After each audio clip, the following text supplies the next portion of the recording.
tema do Evangelho sobre a caridade me fez ficar pensando já há alguns dias.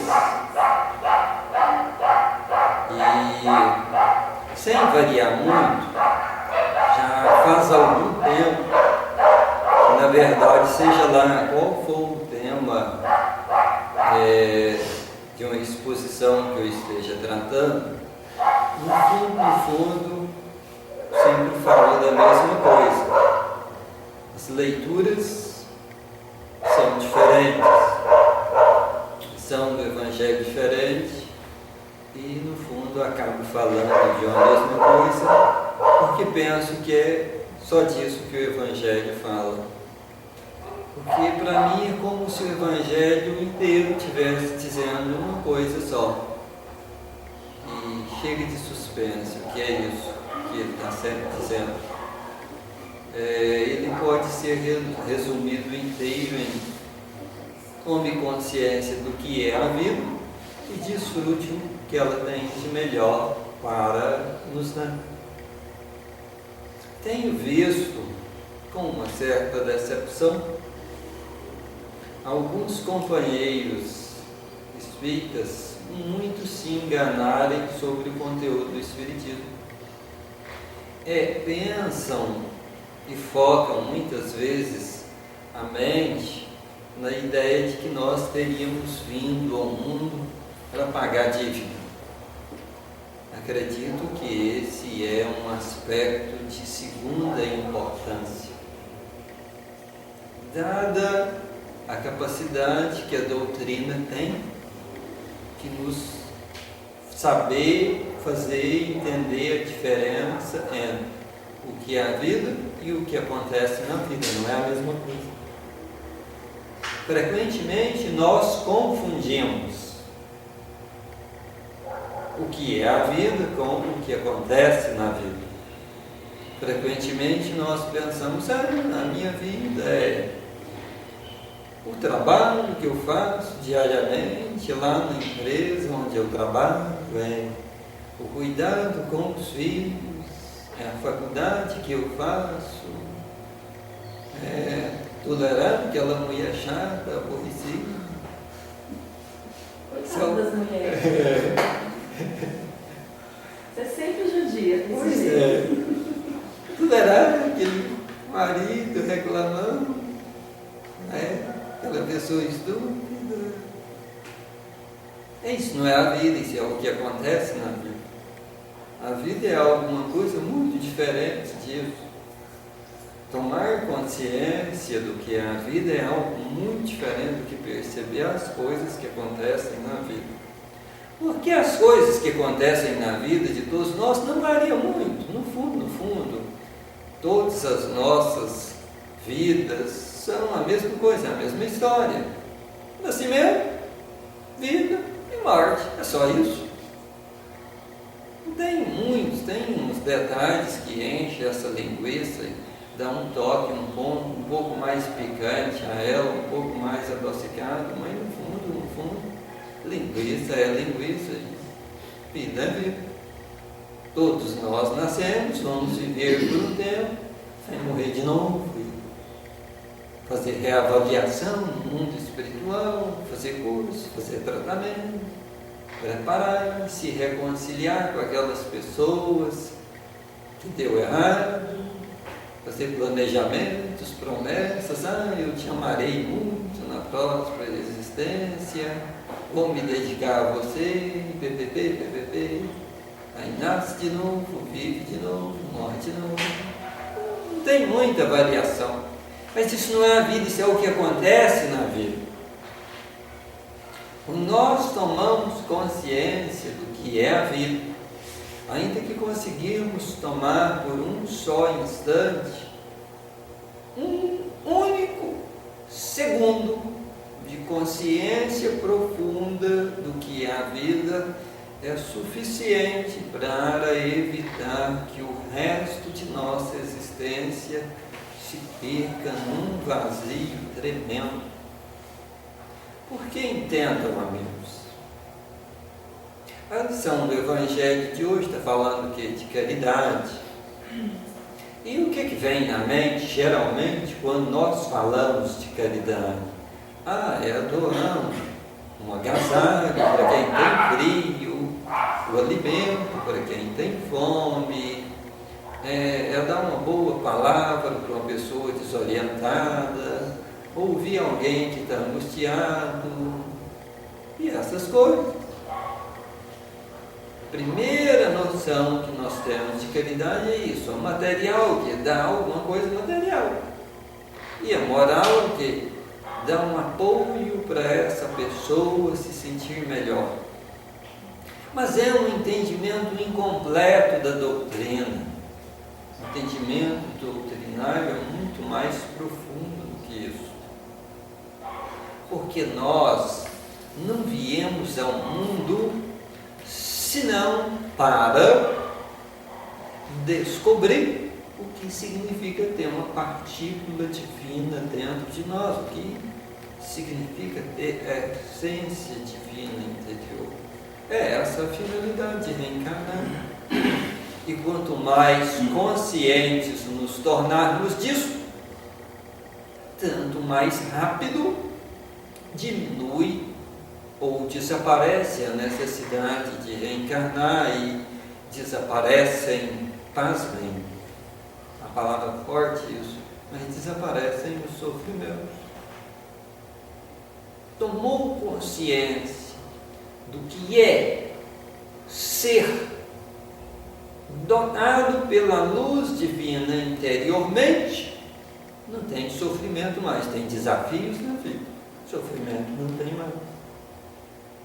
Não tem mais a angústia do vazio, não tem mais o medo de não dar certo, não tem mais a inquietação de faltar o necessário,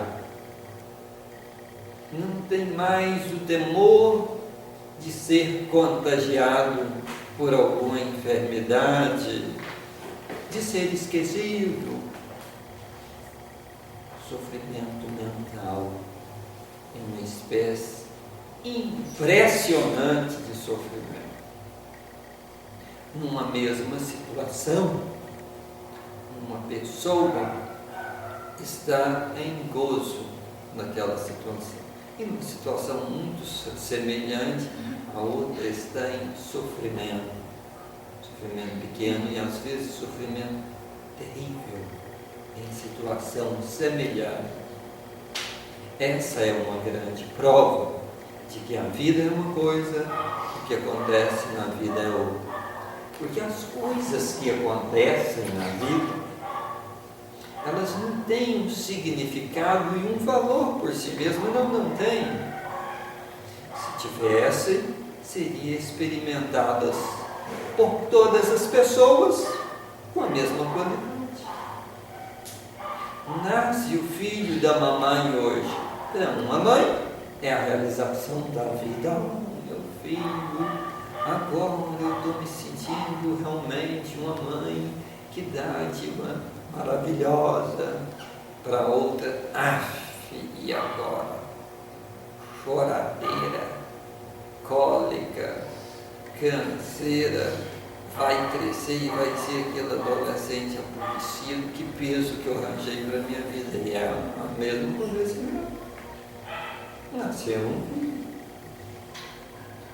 uma está tomando um pouco de consciência sobre o que é a vida, a bênção infinita de Deus contida no momento, tomando consciência disso. A outra está com a mente presa sobre as coisas que acontecem na vida, dificuldade, dor, noite mal dormida, incompreensão, ingratidão, foco mental. Sofrimento mental é produto de foco mental.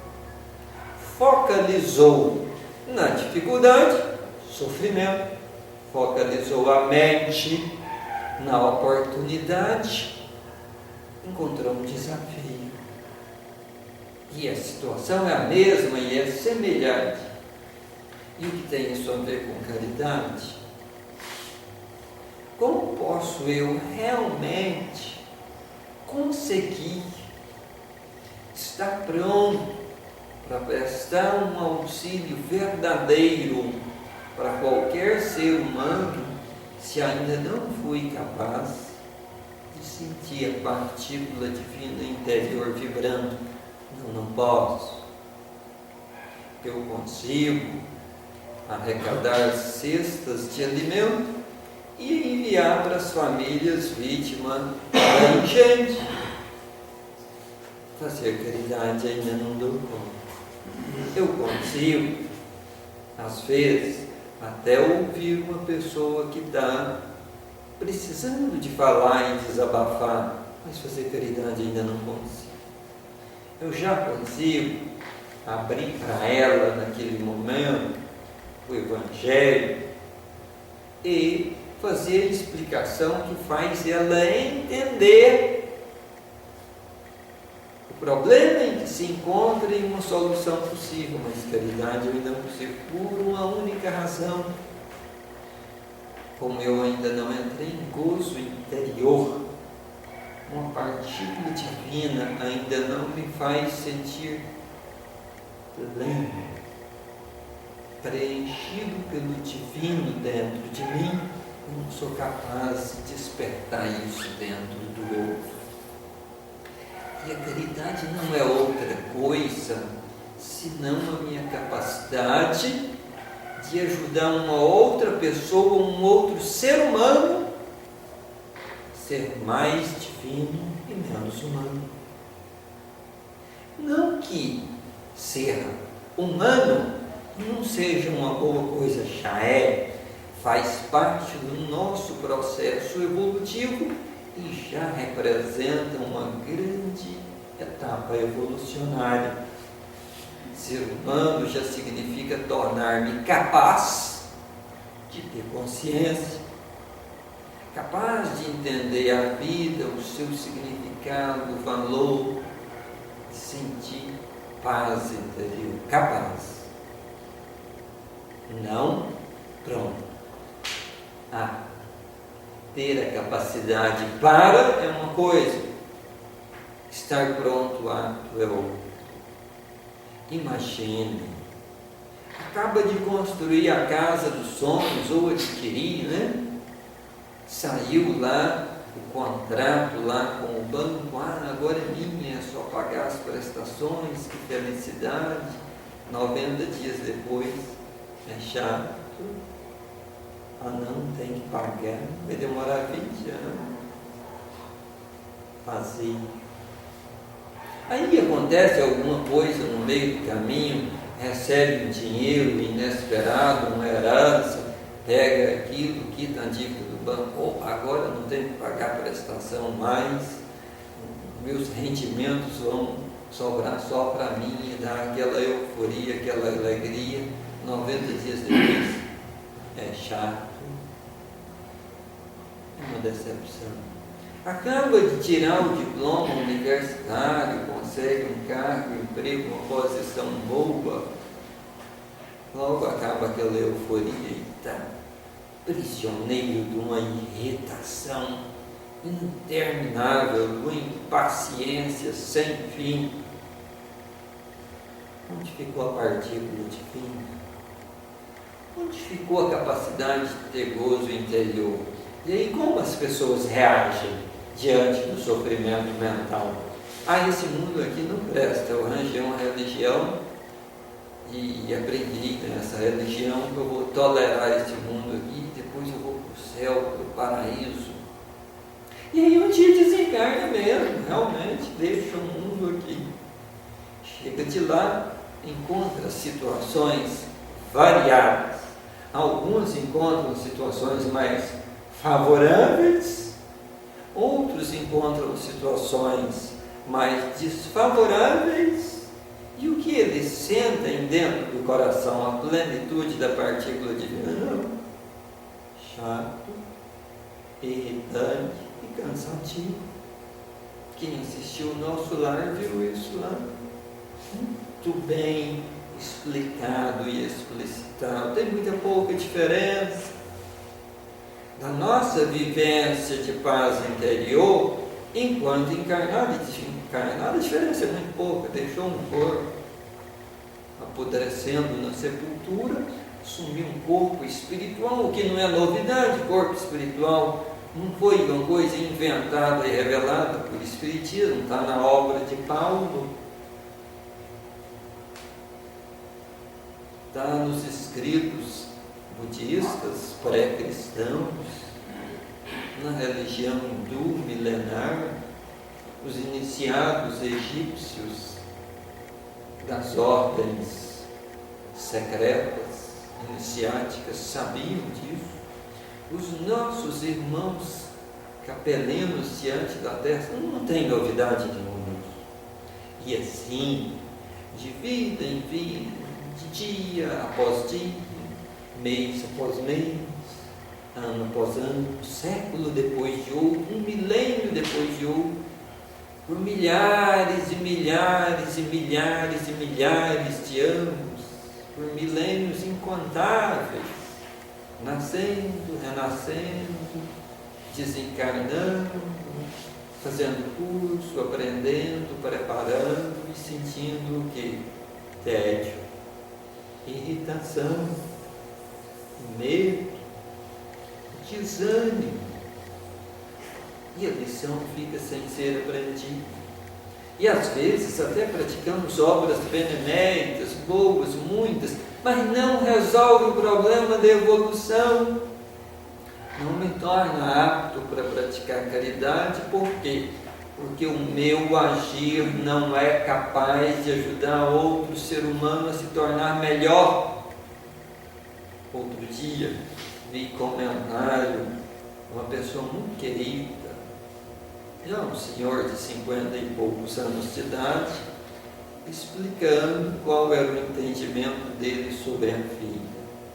Ele, há mais de 20 anos eu falo com ela, falo e repito, mas entra no ouvido e sai por outro. Ela continua na mesma vida, sem futuro, ela não se muda, não se emenda. Eu não o conheço há mais de 20 anos, conheço há pouco tempo. E fiquei pensando, será que há mais de 20 anos ele não é o mesmo reclamão de sempre? Não é o mesmo chato, inconveniente de sempre? Não é a mesma pessoa desanimada espiritualmente? Não é o mesmo depressivo que ele é hoje há mais de 20 anos? No entanto, ele tem um desejo legítimo, nobre, respeitável, de ver a filha tomando rumo para a vida nova e melhor. Deve-se louvar esse desejo. É muito respeitável. Mas tomou consciência do que é a vida? Não, a mente dele está presa nas coisas que acontecem na vida. Ainda é incapaz de entender o que é a vida. Oportunidade para ele se tornar pleno. O Evangelho, meus amigos, contém toda a doutrina espírita. Comemoramos esse ano 150 anos do Evangelho segundo o Espiritismo, sabia? 150 anos. Que me desculpem aqueles que são os amantes da obra de André Luiz, tem, né? Os amantes da obra de Emmanuel e Joana de Ângeles, tem aqueles que são apaixonados pelo livro dos Espíritos. Conheço um companheiro que é apaixonado pelo céu e o inferno, mas que me desculpem os outros, a doutrina inteira cabe dentro do Evangelho. Tudo que pode ser dito de Espiritismo está dito no Evangelho, e mais do que isso, o Evangelho só diz 4 coisas, não mais. Surpreendentemente simples. Ele diz a primeira coisa: sujeito, tu está aí de passagem nesse mundo, para que tanta preocupação, tanto sofrimento, tanta inquietação? Passagem, ele é um tempo limitado. Segunda coisa que ele diz: o motivo de você estar aí de passagem é parar de pensar como um cachorro que corre atrás do próprio rabo. As preocupações e as inquietações do mundo, é isso. E me desculpe se isso dói aí na sua consciência, dói na minha também. Mas a maioria de nós está correndo atrás do próprio rabo. Está preocupado com as coisas do mundo, do tempo, da vida, com as coisas da matéria, com as coisas da família, do relacionamento. E não é esse o objetivo da vida. O Evangelho, segundo o ensinamento dele, é: você veio ao mundo para aprender lições e realizar tarefas. As lições a ser aprendidas, qual é? Aquelas que me fazem mais parecido com Deus. Forte, né? Tornar-se parecido, semelhante a Deus. É do Gênesis, não é do Espiritismo. E Deus criou o homem como? Simples e ignorante. No Espiritismo, o Gênesis chamou de imagem e semelhança de Deus. É a mesma coisa. O que é ser simples e ignorante? Ignorante não é não ter conhecimentos. Nós tínhamos a própria essência do universo já colocado dentro de nós quando fomos criados. É não conhecer o medo, não conhecíamos a inquietação, não conhecíamos o desassossego, a dúvida, não conhecíamos nada disso. Viemos ao mundo para conhecê-la, mas não para nos escravizar a ela, mas para dominá-la com o potencial divino interior. Ser imagem e semelhança de Deus é estar apto para refletir a luz de Deus neste mundo. É essa a lição a ser aprendida e também é a tarefa. Não há outro motivo pelo qual Deus te enviou para a sua família a não ser para que você consiga mostrar um pouco de Deus para os seus familiares. Às vezes com carinho e colinho e compreensão, e às vezes com chibata. É uma imagem forte, né? Mas às vezes a consciência humana só pode ser tocada por uma força que dói, por uma capacidade, um poder de tocar e de mexer por dentro na ferida e mexer no quarto escuro, sujo e clarear. Já viram tanto que é desagradável quando no meio da noite escura uma luz intensa se acende de uma vez só? Como é desagradável?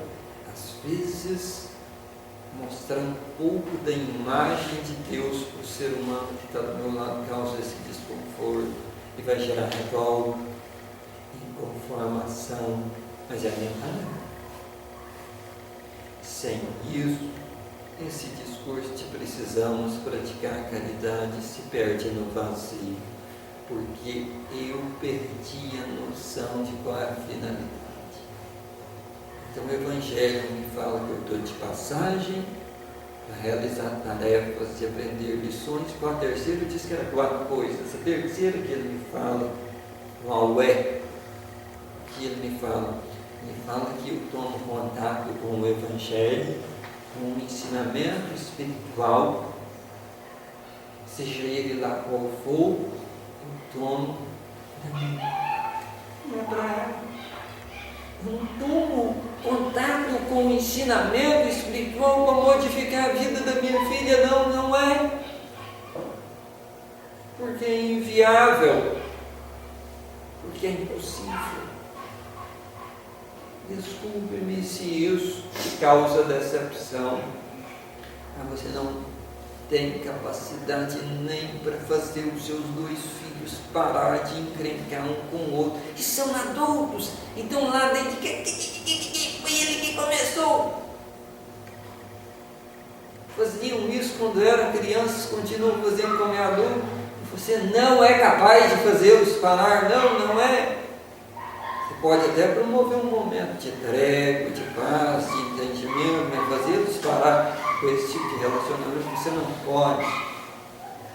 Você tomou contato com o Evangelho, eu tomei contato com o Evangelho, porque eu sou capaz de modificar, de tornar-me mais semelhante a Deus. E aí, por contágio, auxiliar o outro irmão a fazer isso também. Sem fazer esse trabalho de mudança interior, o Espiritismo chama de reforma íntima, né?